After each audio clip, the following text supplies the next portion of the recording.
और अब आपको भारत के national security adviser Ajit Doval से जुड़ी वो खबर दिखाता हूं जिस पर सबकी निगाहें बनी हुई हैं। ये खबर है अजित डोभाल की बीजिंग यात्रा को लेकर के। एयरएस अजित डोभाल 17 दिसंबर को चीन के दौरे पर जा रहे हैं। बताया जा रहा है कि बीजिंग में अजित डोभाल चीन के विदेश मंत्री वांग यी से मुलाकात करें। इसके पहले 12 सितंबर को रूस के सेंट पीटर्सबर्ग में डोभाल और वांग यी की मुलाकात हो चुकी है। माना जाता है कि इसी मुलाकात के दौरान अक्टूबर के महीने में एलएसी पर हुए डिसएंगेजमेंट का फ्रेमवर्क पूरा तैयार हो चुका था।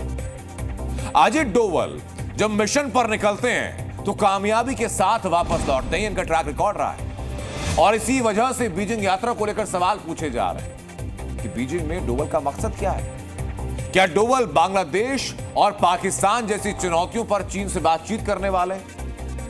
भारत के जेम्स बॉन्ड के अगले मिशन की जानकारी आपको देगी हमारी ये स्पेशल रिपोर्ट।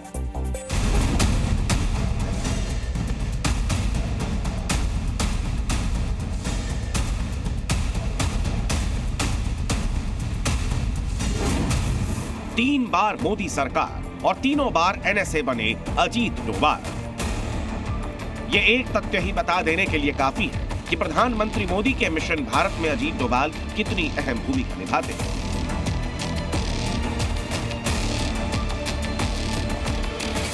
सुर्खियों और मीडिया के कैमरों से दूर रहने वाले अजीत डोभाल की चीन यात्रा को लेकर भी सस्पेंस बना हुआ है और पूछा जा रहा है कि क्या यूनुस को बीजिंग से घेरेंगे डोभाल। मुमकिन है कि चीन में डोभाल बांग्लादेश से जुड़े मुद्दों को भी उठाएंगे, क्योंकि बांग्लादेश की यूनुस सरकार का एंटी इंडिया एजेंडा बारूद का एक ऐसा ढेर बन चुका है जो कभी भी फट सकता। बांग्लादेश में आरसा यानी अराकान रोहिंग्या साल्वेशन आर्मी के आतंकियों को शरण दी जा चुकी है। इससे पहले पाकिस्तानी खुफिया एजेंसी आईएसआई के अधिकारी और हाईली ट्रेन्ड पाकिस्तानी आतंकी भी बांग्लादेश पहुंच चुके हैं। अगर ये आतंकी गुट ज्यादा सक्रिय हुए तो ये पश्चिम बंगाल से लेकर पूर्वोत्तर तक में आतंकवाद को हवा दे सकते हैं। बहुत मुमकिन है कि बांग्लादेश के इसी टेरर अलर्ट का मुद्दा चीन में भी उठाया जाए, क्योंकि बांग्लादेश में सेंट मार्टिन आइलैंड का मुद्दा भी चीन के लिए फिक्र का सबब बना हुआ है। एक और इशू जो डिस्कस किया जाएगा वो है जो म्यांमार के अंदर इशू है। वहां पे जो म्यांमार की आर्मी है वो इस टाइम पे लूज कर रही है, और वहां पे जो मिलिटेंट ग्रुप्स हैं या जो बुद्धिस्ट ग्रुप्स हैं वो इस टाइम पे आगे बढ़ के आ रहे हैं, और उन्होंने बांग्लादेश के साथ जो बॉर्डर है उसको पूरा कंट्रोल कर लिया। 271 किलोमीटर का बॉर्डर, ये भी एक इशू है क्योंकि इंडिया इनको सपोर्ट करता है। दूसरी तरफ चाइना सिर्फ अपने इंटरेस्ट देखता है। बतौर एनएसए अजीत डोभाल ने कई ऐसी चुनौतियों को पार किया है जिन्हें असंभव माना जाता था। तिकरित से आईएसआई के चंगुल में फंसी भारतीय नर्सों को रेस्क्यू से लेकर अमेरिका के साथ महत्वाकांक्षी आईसेट समझौते तक जब जब अजीत डोभाल को जिम्मेदारी दी गई तो मिशन बखूबी पूरा हुआ।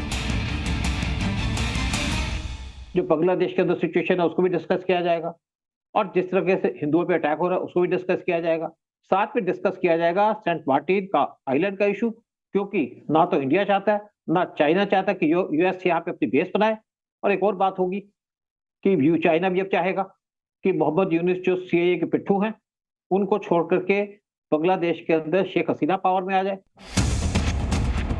इसी वजह से उम्मीद जताई जा रही है कि बांग्लादेश को लेकर भी अजीत डोभाल चीन में कोई ठोस कदम उठाएंगे। अजीत डोभाल का बीजिंग दौरा स्पेशल रेप किया गया है, यानी एलएसी पर देप्सांग और डेमचोक जैसे मुद्दे भी डोभाल के बीजिंग दौरे पर एजेंडा का हिस्सा बनेंगे। ब्यूरो रिपोर्ट, जी मीडिया।